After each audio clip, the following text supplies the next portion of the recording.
এমন একটি পরিবেশ যাকে দেখে অনুভব করে সমর্পণ করলেই পাওয়া যায় নির্জনতা ভোগের এক পূর্ণ তৃপ্তি।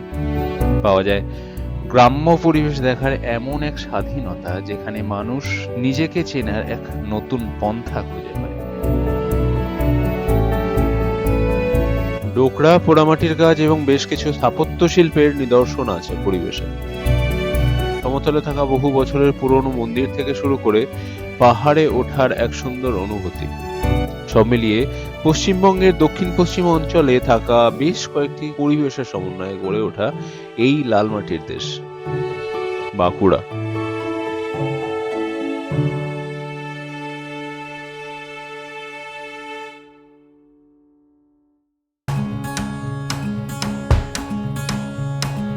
এবারে যাওয়ার সময় ঠিক হয়েছিল নভেম্বর মাসের মাঝামাঝিতে, অর্থাৎ শীতের শুরুর দিকে। এখন বাড়ি থেকে প্রায় 200 থেকে 250 কিলোমিটার রাইড করার একটাই উদ্দেশ্য ছিল, আর সেটা হলো এই লালমাটির দেশের গ্রামগুলোতে ঘোরা। সব মিলিয়ে প্রায় এই 4000-এর মতো গ্রাম রয়েছে এই টোটাল বাঁকুড়াতে, যেখানকার ম্যাক্সিমাম মানুষ কৃষিকাজের উপর নির্ভরশীল।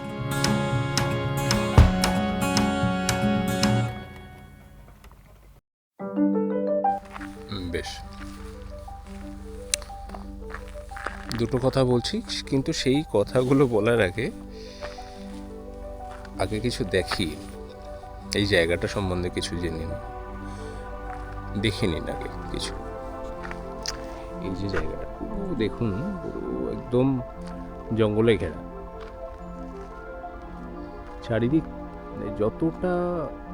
চারিদিকে কিছুই দেখা যাচ্ছে না, শুধুই জঙ্গল, সম্পূর্ণটা জঙ্গল দিয়ে ঘেরা।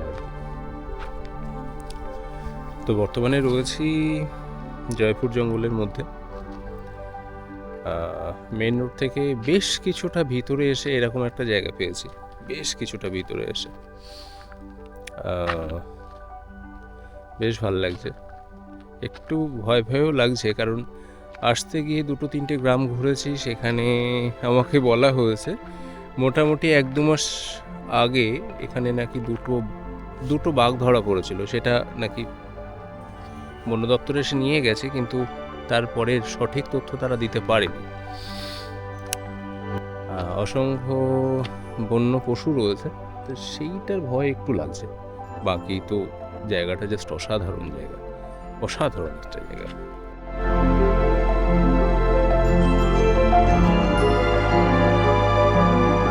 এরকম গ্রাম্য পরিবেশ আগে খুব কম পেয়েছি।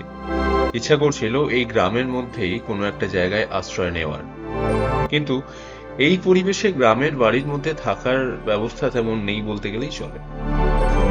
সেই কারণবশত একরকম অর্থে বাধ্য হয়েই রওনা দিতে হলো আমার পরের গন্তব্যস্থল মুকুটমণিপুরের উদ্দেশ্যে।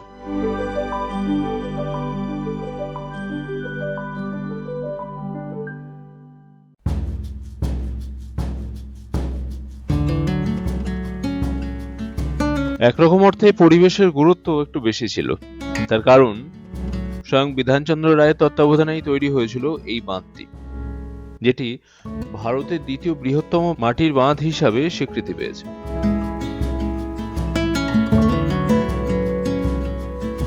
তবে এই বাঁধ তৈরির সময়কালে লোকাল কিছু মানুষ একটা মূর্তির খোঁজ পায় এবং সেই সময় তাদের বিশ্বাসের জোরেই তৈরি করে একটা ছোট্ট মন্দির, যেটা বর্তমানে ফরেস্টনাথ শিব মন্দির নামে খ্যাত। যে মন্দির জৈন এবং হিন্দু ধর্মের ঐতিহ্য বহন করে।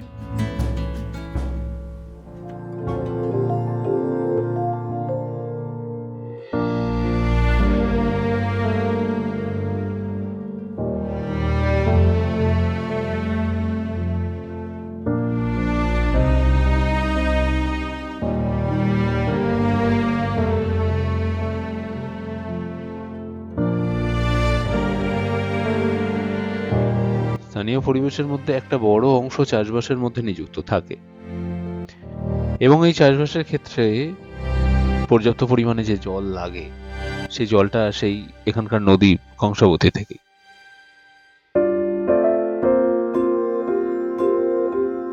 বৃষ্টির জলে পুষ্ট নদী হওয়ার কারণে এই নদী বর্ষাকালে ভয়ঙ্কর রূপ নেয়, কিন্তু এখন সময়টা ছিল নভেম্বর মাস, নদী এখন শুকনো প্রায় অবস্থা। নদীতে জল না থাকার কারণে নদীর মাঝখান পর্যন্ত যেতে সুবিধা হয়েছিল। সেখানে গিয়ে দেখলাম স্থানীয়রা মাছ ধরার তাগিদে ফাঁদ পেতে রেখেছে।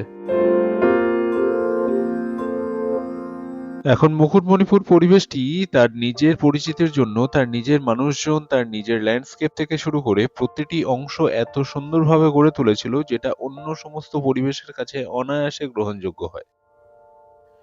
তার মধ্যে একটি ছিল পোড়া পাহাড়, যেখানে একটি কেভও রয়েছে শুনেছি। এখানে এসে গ্রাম্য পরিবেশের সাথে সাথে অন্য কোনো জায়গা ঘুরে দেখার ইচ্ছে ছিল, সেই জন্যই এই পোড়া পাহাড়ের খোঁজ নিয়েছিলাম। জোরে বল। রাজদীপ কিসকর। আচ্ছা, তোর বাড়ি এই দিকটায়? না, এই দিকে। আপনি যখন রোডটা এলেন, হ্যাঁ। মাঠটা দেখলেন? হ্যাঁ। ওইখানে। আচ্ছা, ওই গ্রামটার নাম কি জানো?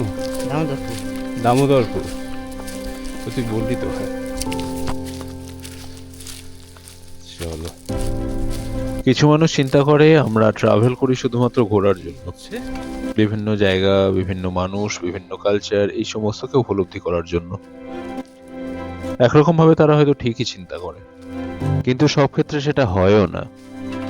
অ্যাকচুয়ালি এই কথাটা বলার দুটি কারণ আছে। আসলে এই জায়গায় এসে এই গুহার সামনে দাঁড়িয়ে মনের মধ্যে একটা অদ্ভুত চাঞ্চল্যবোধ তৈরি হয়েছিল। এই দিক থেকে এসে এখানে ঢোকার আগে মনে হচ্ছিল এমন কোনো কিছু দেখতে পাবো যেটা আমাকে উদ্বুদ্ধ করবে, অনেকটা চল। কিন্তু কিছু দূর যেতে না যেতেই বুঝতে পারলাম তেমন কোনো কিছু নয়। নিকষ কালো অন্ধকারের মধ্যে মোবাইলের লাইটই আমাদের সম্বল ছিল। বাকি তিনজনকে বলেছিলাম নিজেদের মধ্যে কম ডিস্টেন্স রাখার জন্য, আর এইদিকে যাতে একটা লাইটে সবাইকে দেখা যায়। চল। ভিতরে ঢুকে বিভৎস ভ্যাপসা টাইপের গরম লাগছিল, যদিও সেটা স্বাভাবিক।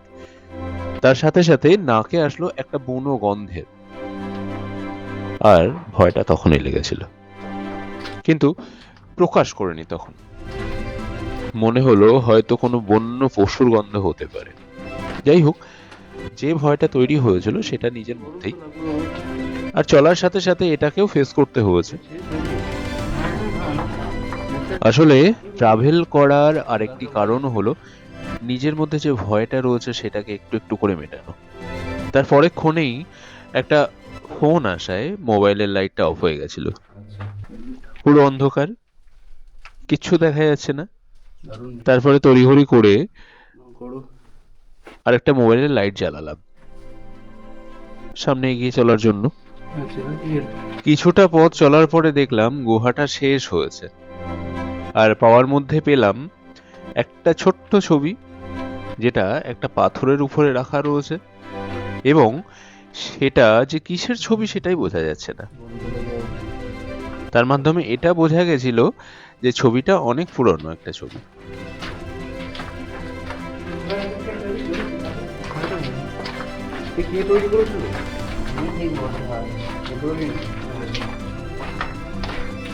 যেটুকু মুহূর্ত তৈরি হলো আর যাদের মাধ্যমে তৈরি হলো, একজন হলো রাজদীপ, যে আমাকে এখানে আসার খোঁজ দিয়েছে এবং সাথে সাথে পথও দেখিয়েছে, আর বাকি দুইজন হলো উত্তম এবং শাহাবুল, যারা এখানে ঘুরতেই এসেছিল।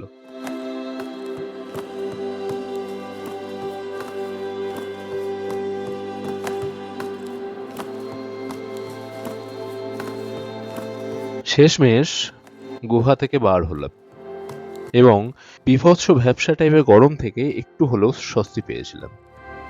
কিছুক্ষণ হলেও পরিবেশ আলাদা ছিল এটা ঠিক, কিন্তু এইবার পালা ছিল হিলটপের দিকে রওনা দেওয়ার। রাস্তাটা দেখো, এর উপর দিয়ে যাবো, টপে যেতে হবে। চলো। এ খালি পায়ে আছে, আমি সেটাই চিন্তা করছি, ভাবছি শুধু এদের কিছুই হয় না। ও তবে যেতে গিয়ে বেশ কিছুটা কঠিন রাস্তা পার হতে হলো। আজ সব মিলিয়ে 3-4 কিলোমিটার হাঁটতে হয়েছে, যেটা খুব বেশি পথ একেবারেই নয়। চারিদিকের ঘন জঙ্গল, ছোট একটি গুহার মধ্যে কিছু সময় কাটানো, বেশ কিছুটা কঠিন পথ পার হয়ে হিলটপে পৌঁছানো, আর একটা অসাধারণ ভিউয়ের সম্মুখীন হলাম আমরা।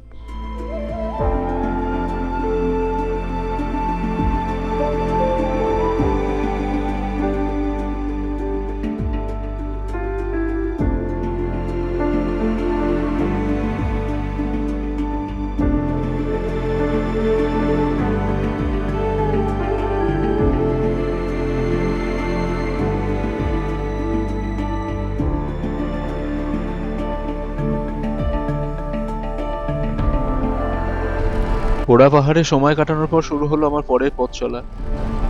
গত রাতে যখন প্ল্যানিং করছিলাম তখন মনে হয়েছিল স্পটগুলোর মধ্যে অল্প ডিস্টেন্স রয়েছে, তো সময় কম লাগবে, মোটামুটি দুপুর 1টার মধ্যেই কমপ্লিট করে ফেলবো, কিন্তু সেটা হলো না।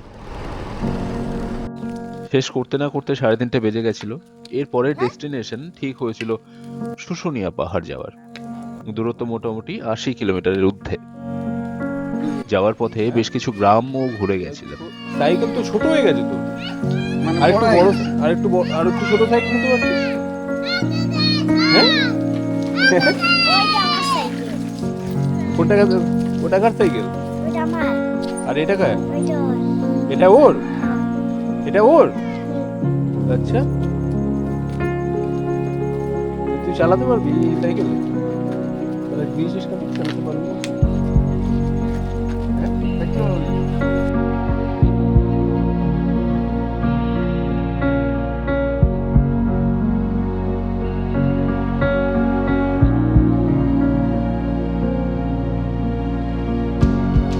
অর্জুন অর্জুন এটা কি হচ্ছে? এটা কি খেলা? হ্যাঁ? এটা কি খেলা হচ্ছে? ওইটা মাছ খাইছে, মাছ ও মাছ খাচ্ছিস? মাছ পুরাইছে। মাছ পুড়িয়েছিস? হ্যাঁ মাছ পুড়িয়ে খাচ্ছিস? হ্যাঁ, আচ্ছা, কে পোড়ালো? আমি তুই? কি মাছ ওটা? তেলাপিয়া মাছ। তেলাপিয়া মাছ? কোথা থেকে পেলি? বান্দে, হ্যাঁ, বান্দে। বান্ধে থেকে? হ্যাঁ, ও, আচ্ছা। তুই কিসে পড়িস? করে পড়ে পড়িস এই স্কুলে? বেশ।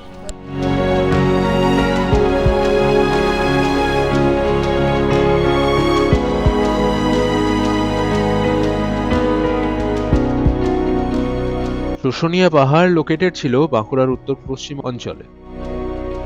সমুদ্রপৃষ্ঠ থেকে প্রায় 1200 ফুট উচ্চতা নিয়ে দাঁড়িয়ে রয়েছে এই পাহাড়। তার পাশেই রয়েছে একটা ছোট্ট গ্রাম, যেটা শুশুনিয়া গ্রাম নামেই পরিচিত, যেখানকার মানুষেরা বেশিরভাগ সময়ই প্রতিমা গড়ার কাজে নিযুক্ত থাকে। তবে সেটা মাটির নয়, পাথরের প্রতিমা গড়ার কাজে নিযুক্ত থাকে।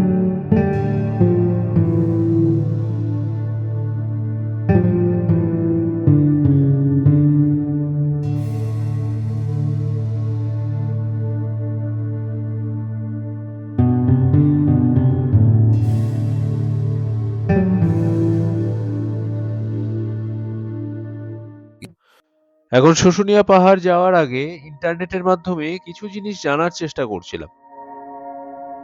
তারপর যে সমস্ত তথ্য সামনে আসলো সেগুলো সত্যি অবাক করার মতো। জানা যায় এই পাহাড় তৈরির ফরমেশন নাকি প্রিক্যাম্বেরিয়ান যুগ থেকেই শুরু হয়েছিল, অর্থাৎ এই পাহাড় হিমালয় রেঞ্জ থেকে প্রায় 2.45 বিলিয়ন বছর পুরনো। সেই জন্যই পৃথিবীর প্রাচীনতম পাহাড়গুলির মধ্যে এই পাহাড়ও অন্যতম।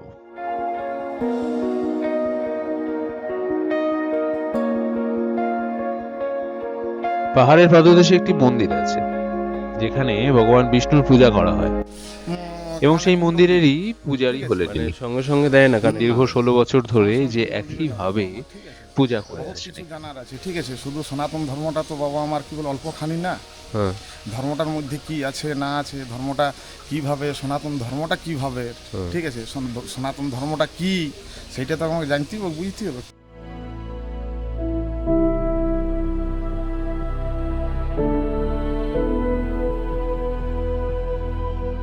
তো শুশুনিয়া পাহাড়ের টপে পৌঁছাতে গেলে প্রায় 4 কিলোমিটার রাস্তা পার হতে হয়।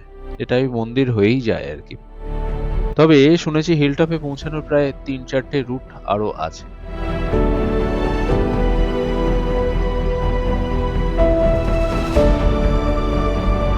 রাস্তাটা বেশ চড়াই ছিল, ছোট বড় পাথরে ভর্তি ছিল, এটা ঠিক। যেতে যেতে শারীরিক পরিশ্রমও বেশ হয়েছিল, কিন্তু মানসিকভাবে যত এগাচ্ছিলাম তত পূর্ণ হচ্ছিলাম। আসলে দৈনন্দিন জীবনে চলতে চলতে কোনো কোনো সময়ে নিজেকে স্থির রাখতে সমস্যা হয়। বাহ্যিক বিভিন্ন কারণের জন্যই সামনে আসে কিছু কিছু প্রশ্ন। আমি কে এবং কি করছি? সোলো রাইডের চিন্তা হয়তো এই সমস্যা থেকেই শুরু হয়েছে। আর এই সমস্ত চিন্তা করতে করতেই দেখা মিলল একটা মনোমুগ্ধকর পরিবেশের।